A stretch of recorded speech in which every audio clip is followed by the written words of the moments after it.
Let's talk about stealth. Let's talk about stealth in 5e.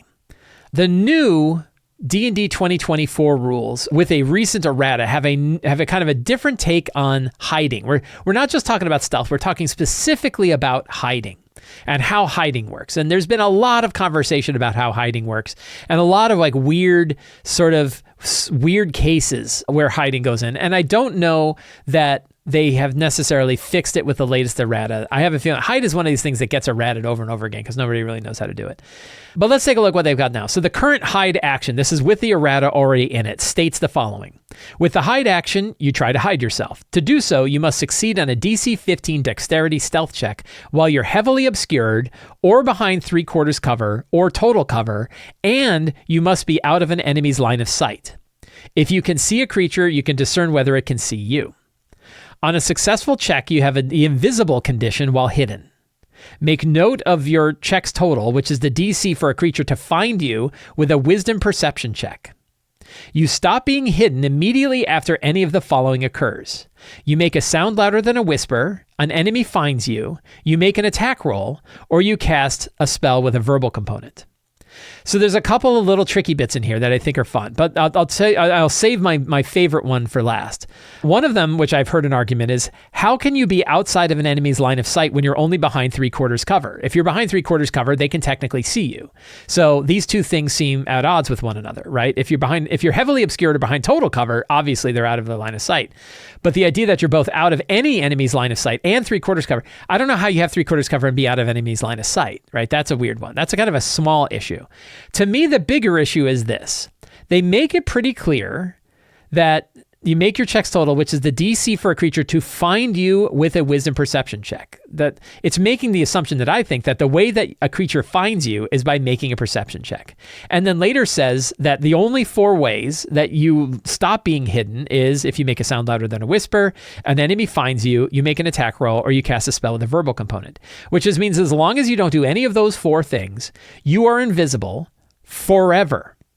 And this is where I say you suddenly churn into the invisible life of Addie LaRue. If you're familiar with this, this is a kind of a speculative fiction novel about a woman who everyone forgets about every time they no longer see her. And then when she shows up, she's brand new to them and how she lives her life being completely forgotten. It also reminds me of the scene from Amazon Women on the Moon with the invisible man who was totally visible, but everybody like just played along with him that he was invisible and he's running around the bar naked, knocking people's bottles over. And they're saying, you know, oh my God, how did that happen? The invisible, there must be a ghost in here. And he's grabbing darts and everyone's just tired of having to deal with the invisible man's thing. It reminded me of that because the idea is like, it seems like, you know, what defines an enemy finding you?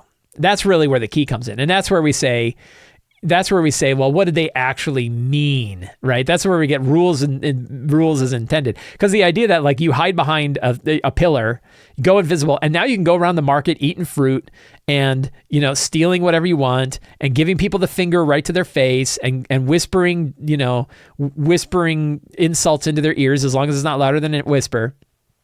And they're not finding you because they haven't bothered to make a wisdom perception check. You can stay invisible forever. So I don't know that that's really, so obviously the intention probably, and this is where I say like, I want to add a couple things to this. I want to have some things, and this is kind of how I want to treat hide in all of my games. Although the idea that you need to make a base DC 15 check to be hidden at all is also weird, because that means if you're in the woods by yourself and there's not a living creature for 2 miles, you could still fail a stealth check. I don't know how that happens, right? No one is there. How did you fail, right? What does failure of a stealth check look like when no one is there to observe it? It's a very strange thing. So the idea that they put a base DC 15 check on it is strange because also they say later that you match it up against their wisdom perception check, which could be passive perception. Well, that means that no passive perception or perception check lower than a 15 is useful at all because the 15 is the lowest you can have and be hidden. So why even have passive perceptions below 15? Why even have passive perceptions? Why not just make it the DC 15 is the straight thing, right? That's really weird. So that, you know, why they added that check is a strange, it's like they added it for no reason. And the old ones didn't have it. The old ones was you rolled a stealth check and that was the DC for creatures to find you. It made more sense to me, right? So I'm adding a couple things to this. The one main thing that I'm adding, I guess I'm only adding really one thing, If you end your turn outside of 3/4 cover or total cover or within the line of sight of an enemy, you are no longer hidden, right? So now we're making a statement. We're kind of adding this to another version of being hidden, which is the minute you're no longer behind cover and you end your turn that way, you're visible, right? That you've now lost your hide, which means that yes, you could hide and then run from one pillar to the next and stay hidden, as long as you didn't do those other things, right? Again, it's still, if you make an attack roll, you make a loud sound, or you roll a spell, that could still all matter, right? But the main thing is that you can stay hidden. And there's a reason why I want to put this idea that you stop being hidden at the end of your turn. If you're outside, let's say I said, you stop being hidden if you end your turn outside of 3/4 cover or total cover or within the line of sight of an enemy. Right. So it's basically saying like you have to maintain the conditions of the hide in order to maintain the hide. I think that makes sense. I think that's how it should be. But why specifically am I offering this? There's one little tricky bit with how this works. And I've seen this still offers a big interpretation to GMs, which is what happens when a rogue peers around the 3/4 cover to fire a bow. Are they now visible and immediately lose the hide condition? Do they lose it the second they try to fire the bow, even before they fired it? I've heard some GMs say that, yes, you should not be able to just peer around and fire a bow, right? My point is, I think the intention is clearly that the rogue should be able to get off a sneak attack that way, get off an attack that way, or else he wouldn't have bothered to make it a bonus action as part of cunning action. So it feels like rogues are intended to be able to sneak around and hide during combat and get a shot off or throw a dagger or do something before they are visible again. So that's one part that I have. But then I'm even willing to go further by saying that as long you will remain hidden, at least until the end of your turn, even if you break cover, right? And the reason for this is I want rogues to be able to run up and stab a guy. Right? That I want a rogue to be able to hide and then run up and stab somebody. Now I have one little caveat to this though. And people say, well, that's a huge buff for rogues. If you say that a rogue can stay hidden even if they break out a cover and even if they might be within line of sight, but not until the end of their turn, that's a big buff. I actually say it's a nerf. It's a secret nerf. And the secret nerf is I want the rogue to run up to things and put themselves in danger. A rogue who runs up and stabs a big guy is now next to the big guy, no longer hidden. And that means that guy can then attack them. Otherwise, all of your rogues are going to turn into snipers. And I don't think you want all of your rogues to turn into snipers. I think you want rogues moving around, stabbing things with daggers, right? I think like that to me is the definition of a rogue, is rogues run up and stab things with daggers. So the one consideration I would put in place is if there's a guard who's an alert guard who's standing by a doorway with a well-lit room with some big pillars in it. And the rogue is like, okay, I'm going to hide behind one of the pillars. And they hide. And then they run right up to the guard who's staring right at them and stabs him in the face. I think that obviously shouldn't be the way it works. And that's where I add 2 new conditions, right? Are you prepared to do the 2 new conditions? The 2 new conditions are alert or distracted. An alert guard will notice you immediately if you break that cover in line of sight. If they are alert and you are now within their line of sight, they will see you. And i.e., the guard who is standing by the doorway, arms crossed, looking around, the fact that you broke cover from the pillar, they are going to see you running up, right? Distracted, however, means they're not going to see you come up. And distracted means someone else is attacking them, or they're playing a game of dice, or something else, or reading a magazine. They're distracted, which means if you did hide, you have all of these other conditions where you can run up to them and stab them in the face. You probably reach around and stab them in the face from behind, or you just stab them in the back. I don't know. I'm not going to get that. You have to ask Christopher Lee exactly how to stab a dude. He apparently knows exactly how to, or knew how to stab a dude. So, according to the director's commentary of Lord of the Rings. So those are a couple of like rules as intended sort of things that I'm adding on to how hiding works. Because I have kind of clear areas where I think it should work and clear areas where I think it shouldn't work. The other aspect of this matters when you have spells like Pass Without Trace. Pass Without Trace is a very powerful and could easily be judged differently depending on the GM and the players who are running it. Some players treat Pass Without Trace like it is group invisibility, right? Very powerful group invisibility. Other groups make it basically useless. Like I had a player who was like, oh, I could take Pass Without Trace. Should I? Like every time I take it, it's either totally broken or totally useless, right? Depending. And I said, well, let's try to find a way where it's neither of those things. Like how do we find it so that it is not either totally broken or totally useless? And that and the very common argument that I make for it is it works really well outside. It doesn't work so well inside.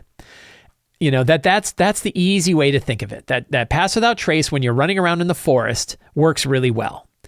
Pass Without Trace when you're trying to go through a dungeon filled with goblins is not going to work very well. And it's because of this stuff that even if you roll a 37 on your stealth check because you have plus 10 and all these other bonuses and stuff like that, even if you're casting Pass Without Trace and you have like a 37, if you're in their line of sight, they're still going to see you. It doesn't matter. All right? If you have alert guards and you're trying to go past them, your stealth is not going to help them. Right? Your stealth, it doesn't matter what the stealth score is. It's not group invisibility. So even though you have this really good group invisibility check or group stealth check, it's not going, if you're walking in their line of sight, they're still going to see you. Like that's the main thing that I want to add. And that's why I think having a distracted or an alert tag that you can apply to monsters, and you would tell players like in this thing of like, you can discern whether it can see you. That's really whether or not they are distracted or not, right? And it's interesting because if you look at like the Tales of the Valiant rules, which really are based on the 2014 D&D rules, I think they're slightly rewritten from the D&D 2014 rules. They sort of have this idea in there of how things can get it. The GM might allow you to stay hidden as long as you approach a distracted creature, granting you advantage on the stealth check. So this was in the 2014 rules. But it's not in the 2024 rules. And so then we get this confusion about whether or not you can do it or not, right? So I think like the intention is still there. And I still feel pretty good about how that part of it works out. So that's really when I'm thinking about how hide works. And again, this is kind of like I could put this in any of my games, any of the 5e games. The main question is, how long can you stay hidden? What are the conditions you don't? And the main thing that I'm adding, which I would add to pretty much any of them, is there are people who are alert and there are people who are distracted. You can you can maintain your stealth and maintain being hidden from distracted people. Unless you break those 4 things, right? Make an attack roll, you make a sound louder than a whisper, you cast a spell with a semantic component, or they specifically find you. So the idea that you have either distracted targets that you can stay hidden from, or alert targets who are going to see you right away. And then, then you could talk to your players, right? Talk to the players playing stealth and explain to them how it works. Explain how Pass Without Trace will work. And I think it's good to say, like, if you cast Pass Without Trace and you're in the woods, right, you're going to be, it's going to be easier for you to remain hidden from the people that are trying to find you. But if you're going through, you're not going to be able to like infiltrate a keep that way because, there's a lot of alert guards that are going to see you the minute you break cover. And there's not a way to maintain cover for that long. So I think it's, that's kind of how I see hide and how hiding works. I am curious to see how you think hide works. If you have any ways, I'm always interested in like simplifying it. How do we simplify it so that it makes clear sense, gives players agency over the situation, but doesn't give them some kind of blanket invisibility that they have to do all the time. So I'm very curious about how you do it as well. If you enjoyed this show and you want to see more stuff like this, please consider subscribing to the Sly Flourish newsletter. You get a weekly RPG-related email sent directly to your inbox. You get a free adventure generator for signing up, and you get links to all of the other work that I do. It's a really good email, totally free. You can also subscribe to the Sly Flourish Patreon. You get all that stuff I was talking about earlier. You get access to all kinds of great stuff, tools, tips, tricks, things to help you run your games. And you can go to the Sly Flourish bookstore and pick up any of my books, including Return to the Lazy Dungeon Master, Lazy DM's Workbook, Lazy DM Companion, Forge of Foes, and more, all in the Sly Flourish bookstore. Links for all of that are in the show notes below. Thank you so much. Have a great day, and get out there and play an RPG.